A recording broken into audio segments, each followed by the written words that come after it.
అన్ని గౌడ సంఘాలతోటి సమన్వయ కమిటీ ఆధ్వర్యంలో ముఖ్య అతిథిగా మాజీ మంత్రివర్యులు అన్న శ్రీనివాస్ గౌడ్ నాయకత్వంలో కొన్ని తీర్మానాలు మేము అన్ని గౌడ సంఘాలము రాష్ట్ర సంఘాలము ప్రకటించబోతా ఉన్నాం.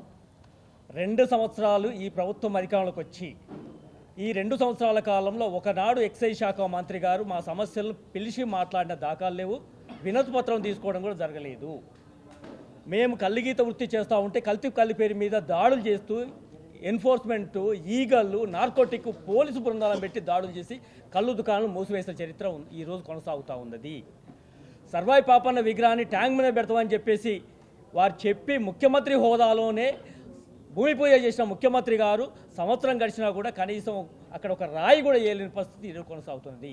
తక్షణమే సర్దార్ సర్వాయి పాపన్న విగ్రహాన్ని ప్రతిష్టాపించడానికి కార్యాచరణ రూపొందించి ఆ రోజు 100 అడుగుల విగ్రహాన్ని ఏర్పాటు చేసుకోవాలని మేము అనుకున్నాము. నీవు ఎంత ఇస్తావో కూడా చెప్పకుండానే ఈరోజు దాన్ని ఊసెత్తట్లేదు. కాబట్టి తక్షణమే సర్దార్ సర్వాయి పాపన్న మా ఆత్మగౌరవ బిందువు అయినటువంటి పాపన్న విగ్రహాన్ని అక్కడ ఏర్పాటు చేయాలి. అదేవిధంగా ఆయన పేరు మీద జనగామ జిల్లాకు పేరు పెడతామని చెప్పి సర్దార్ సర్వాయి పాపన్న జిల్లా నామకరణం చేస్తామని చెప్పేసి కాంగ్రెస్ పార్టీ మేనిఫెస్టోలో పెట్టింది, అసెంబ్లీలో కూడా ప్రకటన చేసింది. కానీ ఈ రోజు కూడా గెజెట్ విడుదల చేయలేదు. కాబట్టి ఇప్పుడు అసెంబ్లీ జరుగుతున్న సందర్భంలో గెజెట్ విడుదల చేసి ఆయన పేరు మీద జిల్లాను ఏర్పాటు చేయాలని కూడా ఈ సందర్భంగా మేము తీర్మానం చేశాం. ఇంకొకటి, మేము అధికారంలోకి వచ్చిన తర్వాత 5 లక్షలు గత ప్రభుత్వంలో ఇచ్చారు కదా, మేము 10 లక్షలు ఇస్తామని చెప్పేసి మేనిఫెస్టోలో పెట్టి మీరు అధికారంలోకి వచ్చి ఓట్లు వేయించుకొని ఇవాళ 10 లక్షల రూపాయలు ఎక్స్గ్రేషియా ఇవ్వకుండా పాత పద్ధతిలో ఇస్తామని మాట్లాడుతూ ఉన్నారు. అది కూడా 13 కోట్ల రూపాయలు పెండింగ్లో ఉన్నాయి.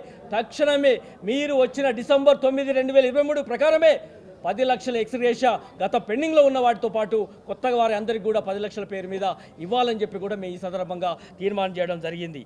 అంతేకాకుండా కోకాపేటలో గత ప్రభుత్వంలో సీనియర్ నాయకత్వంలో 5 ఎకరాల భూమి గౌళ్ళకి ఆత్మగౌరవం కోసం ఇచ్చిన భూమి ఏదైతుందో ఇవాళ ఆ రోజు వారి భూమి పూజ చేసిన ఏదైతే ఉందో అది ఇప్పటికీ దాన్ని ఊసెత్తట్లేదు. కాబట్టి తక్షణమే ఆ ఆత్మగౌరవ భవనాన్ని నిర్మాణం చేయాల్సిందిగా మేము ఈ సందర్భంగా అన్ని సంఘాలను డిమాండ్ చేస్తూ ఉన్నాం. తక్షణము నీరా కేఫ్ ఏదైతే ఉన్నదో వారు మా స్వచ్ఛమైన ఆత్మగౌరవ డ్రింకు చీప్ లిక్వర్ కాదు, అది ఆత్మ మనకు సంబంధించిన వైద్యం సంబంధించిన ఇవాళ డ్రింక్ అని చెప్పేసి దాన్ని గొప్పగా చెప్పుకున్న నీరా కేఫ్ను కూడా ఇవాళ బంద్ చేసి తాళం వేశారు. దాన్ని తక్షణమే తాళం తీసిన దాన్ని ఓపెన్ చేసి ప్రారంభించాలని కూడా మేము ఈ సంఘాలను తీర్మానం చేయడం జరిగింది. మీరు చెయ్యని పక్షంలో ఇవాళ రాష్ట్ర వ్యాప్తంగా ఉన్న రాష్ట్రంలో ఉన్న గౌడ సమాజం మొత్తం ఏకమయ్యి చలో హైదరాబాద్ పిలిపిస్తూ ఉన్నాం. ఇందిరా పార్క్ దగ్గర ఎక్స్గ్రేషన్ రాని బాధ్యులతోటి ధర్నా ప్రకటించబోతున్నాం. త్వరలోనే ఒక కార్యాచరణ రూపొందించుకోబోతా ఉన్నాం. ఇవాళ ఏదైతే 10 లక్షల రూపాయల ఎక్స్గ్రేషియా ఏదైతే ఇస్తానని చెప్పావో అది ఇవ్వకపోతే ఇంద్రపాద దగ్గర పెద్ద ఎత్తున ధర్నా చేస్తాం. ఇవాళ అంతేకాకుండా ఎక్సైజ్ కార్యాలయాన్ని కూడా రేపు ముట్టడి చేయబోతా ఉన్నామని చెప్పేసి ఈ సందర్భంగా డిమాండ్.